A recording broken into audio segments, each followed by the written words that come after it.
The day is finally here, guys. The Call of Duty Antichrist himself, Bobby Kotick, is no longer the CEO of Activision as of December 29th, 2023. Now, I have a lot to say about Epstein Island's favorite resident, and hint, hint, if you guys haven't checked it out, I highly suggest checking out Epstein's Black Book, because Bobby Kotick makes a few appearances in that book. But anyways, oh, hold on a second. I got a phone call. Just give me a second. I think it's my YouTube manager. Hello? Yeah, I'm making the commentary right now about Bobby Kotick.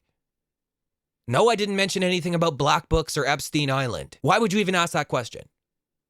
Oh, something about demonetization on YouTube or something? For fuck's sakes. Okay, I guess I'm gonna have to edit some shit out. Thanks for calling me. Okay, bye. Sorry about that, guys. Sometimes he just catches me at the worst times. But anyways, I'm sure you guys have all heard about Bobby Kotick's resignation and all the developers, ex-COD developers, ex-Overwatch developers, coming out and expressing their displeasures, for a lack of a better word. And I will be getting into that, but I felt like the best way to start off this entire video, and the best way to explain Bobby Kotick's tenure in one specific quote, is to share this quote from 2009 from Mr. Bobby Kotick himself. Now, I want to preface this by saying I can't find the official article online anymore. There was a Reddit thread here that I'm able to find the article, but when you click on it, you get an error 404. So that either means that 1, it's blocked in my country, or 2, it doesn't exist anymore. I tried finding it anywhere else and I couldn't. But luckily enough, I actually have a Redditor here that actually copy and pasted directly from the article, sharing what Mr. Kotick said. And if you look at the bottom portion of this right here, and you don't even really need to pay attention to the rest of it because they're just talking about game retailers, but when he talks about his employees, this is what I want you guys to see. This guy has been a scumbag for like 20 years now, 30 years now. It's not something new with modern COD. This guy has sucked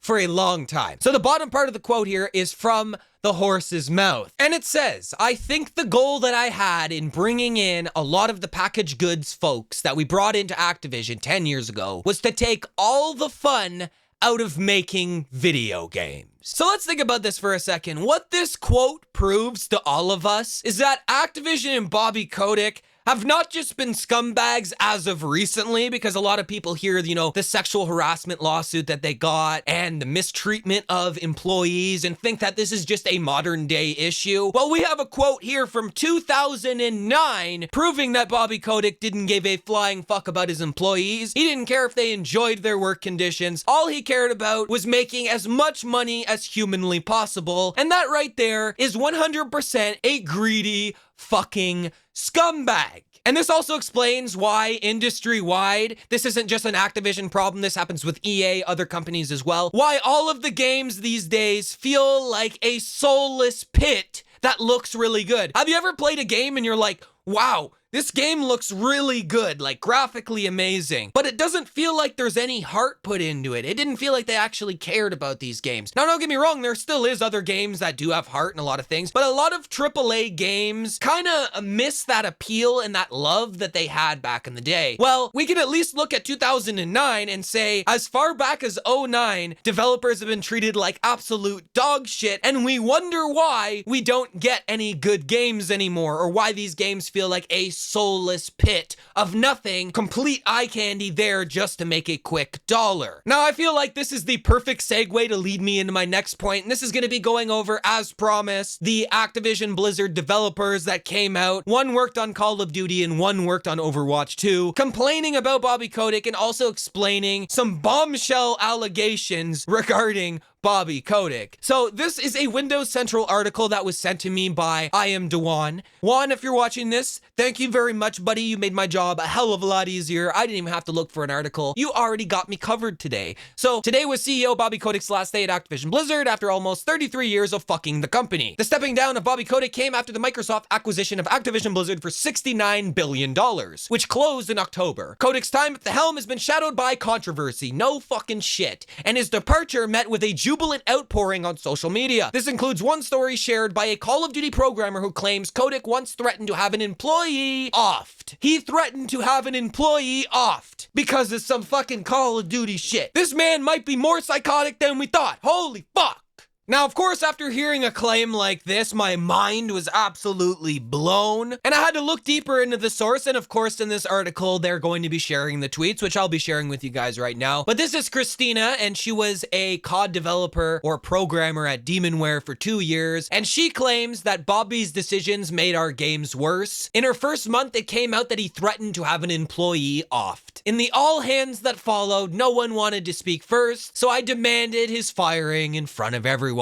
Now, I'm not gonna lie, this is a pretty wild claim, and if you ask me, in my personal opinion, I think she is telling the truth. I think this is something that Bobby Scumbag, Mr. Antichrist, Devil Boy would say to his employees. I don't put that past him, but she doesn't provide any proof of this. This is just a hearsay account, and really, I can't say it's 100% true because I don't have any proof. If Christina shares proof later on, I'll definitely go back and say this is 100% factual, but let's just give them the benefit of the doubt and say this is factual. If this is true, no fucking shit. Nobody wanted to make a good Call of Duty game. No wonder none of the devs over there at Call of Duty are saying anything. If this dude's threatening to get people offed, no wonder we haven't had a good game in like a fucking decade. Holy shit. Now, obviously at present day, that problem seems to be rectified because Bobby Kotick is no longer the CEO, so I guess this is all in the past, and there will more than likely be some people that come forward and threaten to sue the brakes off him again, like they did with the sexual harassment lawsuit, and he'll probably give them some hush money and they'll ride off into the fucking sunset, and we'll never hear of it again, and he'll face zero repercussions for his actions, even if they were 100% highly illegal.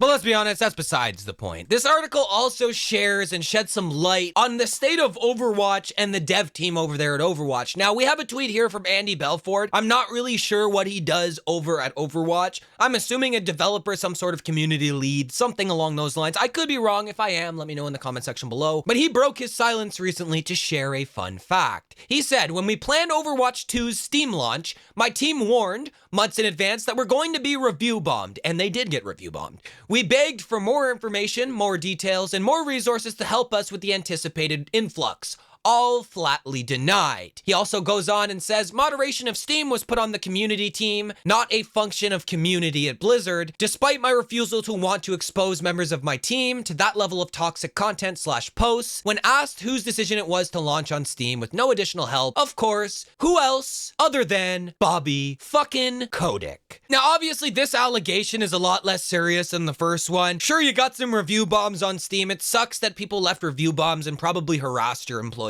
But you can count yourself lucky, at least the team over there at Overwatch didn't threaten to get offed. So you at least got that, right? And if you're asking me if there's a silver lining in this entire situation, it's the fact that Bobby Kotick obviously liked you guys at Overwatch a hell of a lot more than he did the people over at Call of Duty. At least Overwatch devs can walk their kids to the bus without having to worry about an armed assassin hopping out of the bushes, offing them at any moment because they questioned the almighty Bobby Kotick's opinion. But none of that's gonna matter anymore because Bobby Kotick is gone. Finally, good riddance. Let's raise a glass to the departure of Bobby Kotick and give him one last final fuck you. Anyways, that's it for me today. If you guys enjoyed today's video, make sure to like the video, subscribe if you're new, and turn that notification bell on so you never miss when I upload a video, and I catch everybody in the next one.